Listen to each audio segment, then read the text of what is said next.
Hi guys, this is Arman Briones from Mitsubishi Abad Santos, Manila. Guys, for today's video, ang topic natin ngayon is ang proseso ng pagkuha natin or pag-apply natin for auto loan. Syempre, unang-una ang gagawin natin ay mag-i-inquire tayo through online or through call, through message natin sa Viber, pwede rin tayo sa Facebook page ko, Arman Briones, and Mitsubishi Abad Santos by AC Briones. Pwede rin po sa aking messenger and contact numbers. So ilalagay ko na lang po dito yung aking contact. Okay? Pwede nyo po ako dyang i-message. Siyempre, inquiry natin. Unang-una kung anong sasakyan ang kailangan natin. Meron tayong 5-seaters which is yung sedan. Meron din tayong 7-seaters. Meron din po tayong L300.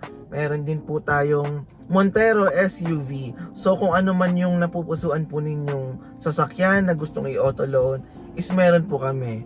Mirage G4, yan, meron tayong ganyan. So ngayon, meron din po tayong iba't ibang variant na if ever na kung ano yung gusto nyo, meron tayong entry level, meron din tayong mga top of the line. So first is mag-i-inquire muna po tayo. Okay? Next step is kapag meron na po tayong napusuan na unit, alam na po natin yung SRP price, alam na po natin yung monthly amortization. Of course, kailangan mag-fill out na tayo ng application form and then isasubmit na po natin. Ngayon, before po natin masubmit yung application form natin, syempre kailangan natin i-ready yung mga requirements. So ano-ano nga ba yung mga requirements natin? Syempre kapag tayo ay employed, kailangan natin ng COE, ID, proof of billing, and 3 months payslip. Okay? And then kapag tayo naman po ay nasa ibang bansa, OFW, seafarer, so ang kailangan lang natin dyan is 2 valid IDs, Seaman's book, kapag seafarer, 3 months bank statement, and then proof of remittance, 3 months bank statement ng remittance po ninyo. Okay? Or allotment. So, of course, pangatlo is a processing of application. So, kapag processing of applications nyo, after nyo po makapag-submit ng forms and requirements, ipaprocess na po namin yan. So, ayan po yung pang number 3 natin. Ngayon, sa processing na yan, possible yan, tatawagan kayo ng bangko for CI within 3 days. Pwede na natin malaman yung status ng ating applications.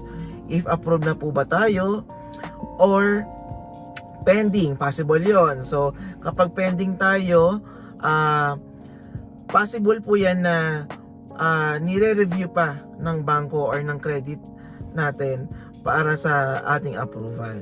So, if ever naman na lumabas yung status natin na decline, maaari po tayong mag-apply din within 3 months po. Okay? After 3 months, pwede tayong mag-apply after 3 months.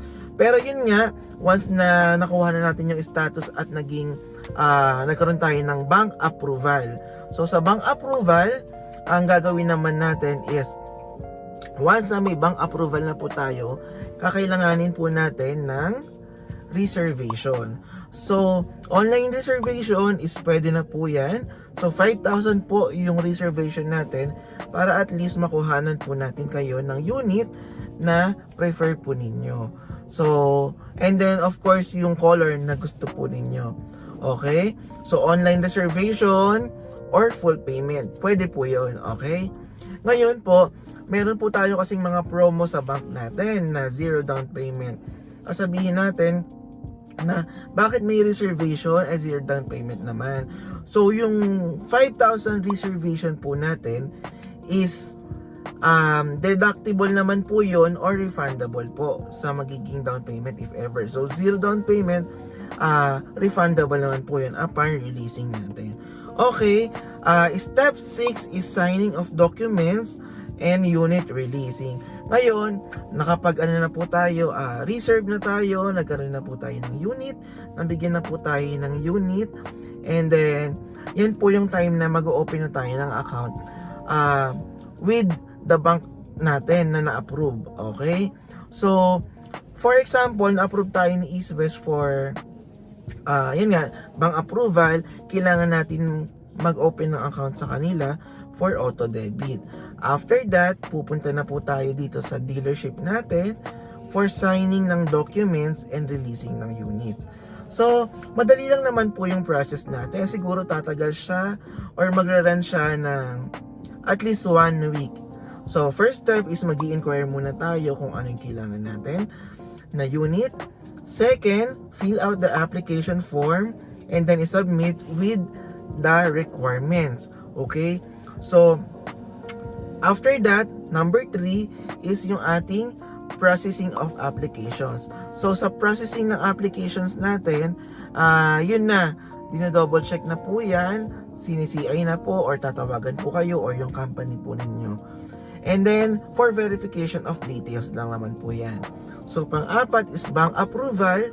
So, kapag may bank approval na tayo, yun nga, is online reservation. And pang-anim is yung signing ng documents and releasing. So, kung meron pa po tayong mga tanong na hindi maintindihan or kailangan malaman, anytime po, pwede nyo po akong tawagan dito sa number na to. I-message nyo po ako sa aking page, Facebook Messenger, pwede rin po sa Viber. So guys, anytime po, i-message nyo lang ako para ma-accommodate ko po sa inyo. Maraming salamat po for today's video. Yun lang muna po. Thank you, bye-bye!